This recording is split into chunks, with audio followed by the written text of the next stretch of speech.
ಮಠದ ಜಾಗವೇ ಇದು.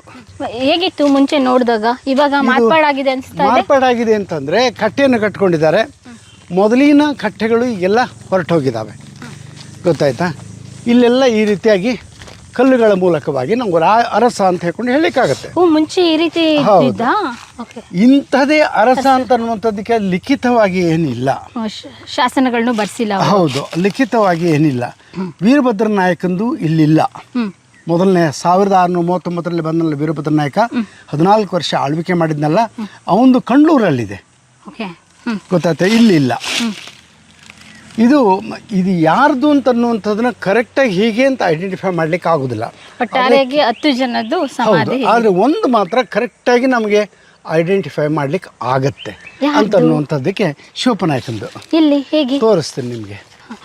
ಎಲ್ಲ ಸಮಾಧಿಗಳ ಮೇಲೇನೂ ಇದೇ ರೀತಿಯಾಗಿ ಮಾಡಿದಾರ. ಇದು ಚೆನ್ನಮ್ಮಾಜಿಯ ಸಮಾಧಿ ಅಂತ ಹೇಳ್ಕೊಂಡು ಐಡೆಂಟಿಫೈ ಮಾಡಿದ್ದಾರೆ. ಹೇಗೆ ಹೇಳ್ತೀರಾ ಅಂತ ಅವರೇ ಹೇಳಿದ್ದಾರೆ. ಇಲ್ಲೇ ಈ ಸಮಾಧಿ ಕಲ್ಲುಗಳು ಮತ್ತು ಮಹಾಸತಿ ಕಲ್ಲುಗಳಿಗೆ ಕೆಲವು ಡಿಫರೆನ್ಸ್ ಇದೆ. ಮಹಾಸತಿ ಕಲ್ಲುಗಳು ಬೇರೆ. ಇಲ್ಲಿ ನೋಡಿ, ಇಲ್ಲೇ ಸಮಾಧಿಗಲ್ಲು ಅಂತ ನನ್ನ ಮಟ್ಟಿಗೆ ಸಮಾಧಿಗಲ್ಲು ಅಂತಂದರೆ ಇದು ಇದೆಯಲ್ಲ, ಇದಕ್ಕೆ ಅದು ಸೂಚನೆ, ಅದು ಗೊತ್ತಾಯ್ತಲ್ಲ, ಅದು ಅದಕ್ಕೇನು ಹೇಳ್ತೀವಿ ಅಂದರೆ ಮಂಟಪನ ಅಲ್ಲ, ಅದಕ್ಕೆ ಕುಂಭಗಳು ಅಂತ ಹೇಳ್ತೀವಿ. ಕುಂಭ. ಇದನ್ನು ಇತಿಹಾಸಕಾರರು ಎಷ್ಟು ಒಪ್ಪುತ್ತಾರೋ ಗೊತ್ತಿಲ್ಲ. ಸಮಾಧಿಗಳಿಗೆ ಕುಂಭಗಳಿರ್ತವೆ. ನಾನು ಫುಲ್ ಇದನ್ನು ಹೇಳಿಕ್ಕೆ ಹೋಗಲ್ಲ ನಿಮಗೆ.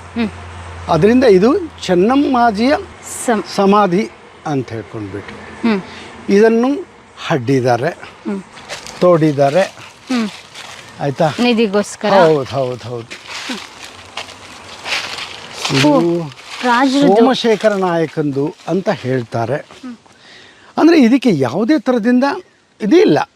ಬಟ್ ನಾವು ಕೆಳದಿನ ಉಪಯೋಗದ ಪ್ರಕಾರ ಬಟ್ ಇಂತಹ ಅರಸನದು ಇಂದೇ ಉಂಟು ಅಂತ ಹೇಳಲಿಕ್ಕೆ ಆಗೋದಿಲ್ಲ. ಈ ಜಾಗದಲ್ಲಿ ಇತ್ತು, ಹೌದು, ಅದು ಕುರುಹುಗಳಾಗಿ ಇದನ್ನ ನೋಡಬಹುದು ನಾವು. ಒಂದು ಮಾತ್ರ ಐಡೆಂಟಿಫೈ ಕರೆಕ್ಟಾಗಿ ಮಾಡಿದ್ದಾರೆ. ನನಗೆ ಹಾಗನ್ಸುತ್ತೆ. ಶಿವಪ್ಪನಾಯಕನ ಮಾತ್ರ ತೋರಿಸ್ತೀನಿ ನಾನು ನಿಮಗೆ. ಇವೆಲ್ಲವೂ ಕೂಡ ಹಾಗೆ. ಸರ್, ಇಲ್ಲಿ ಒಬ್ರದ್ದು ನೋಡಲ್ವಲ್ಲ, ಇಬ್ರದ್ದು.